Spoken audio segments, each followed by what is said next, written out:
বাংলাদেশে ইসকন ভক্তির জন্য হুমকি, আতঙ্কে বাংলাদেশ থেকে পালিয়ে পশ্চিমবঙ্গের নাবালিকা। উত্তর দিনাজপুরের চোপড়ায় বিএসএফ এর হাতে আটক। প্রাণে বাঁচতে ওপার বাংলা থেকে পালিয়ে এপারে আরো এক যুবক। তিনি ধরা পড়েছেন জলপাইগুড়ির রাজগঞ্জে।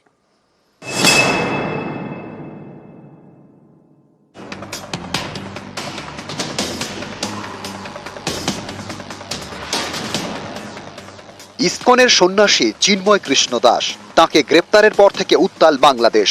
বারবার উঠেছে সংখ্যালঘুদের ওপর হামলার অভিযোগ। আতঙ্কে সেদেশের সংখ্যালঘুরা। প্রাণে বাঁচতে দেশও ছাড়তে হচ্ছে সীমান্ত পেরিয়ে এপার বাংলায়।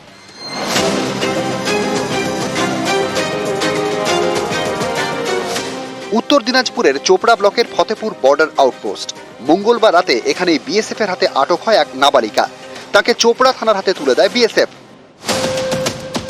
নাবালিকা দাবি করে তার বাড়ি বাংলাদেশের পঞ্চগড় জেলায়। তার পরিবার ইসকনের ভক্ত। এ কারণে তাকে বাড়ি থেকে তুলে নিয়ে যাওয়ার লাগাতার হুমকি দেওয়া হচ্ছিল। আতঙ্কে ভিটেমাটি ছেড়ে পালাতে বাধ্য হয়। জলপাইগুড়ির বেলাকোবায় আত্মীয়ের বাড়ি, সেখানে আশ্রয় নিতেই বাংলাদেশ ছেড়েছে। নাবালিকার থেকে ফোন নাম্বার পেয়ে তার আত্মীয়দের চোপড়া থানায় ডেকে পাঠায় পুলিশ।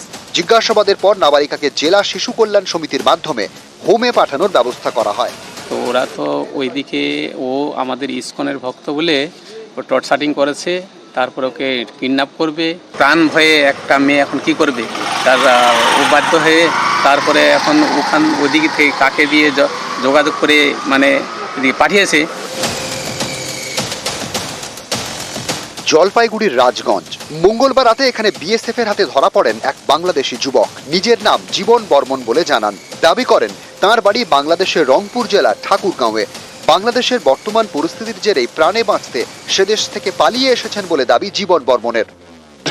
একজন সনাতনী, আমাদের হিন্দুদের উপর অনেক টর্চার হচ্ছে, যার কারণে আমি বাংলাদেশ থেকে ইন্ডিয়াতে আসি।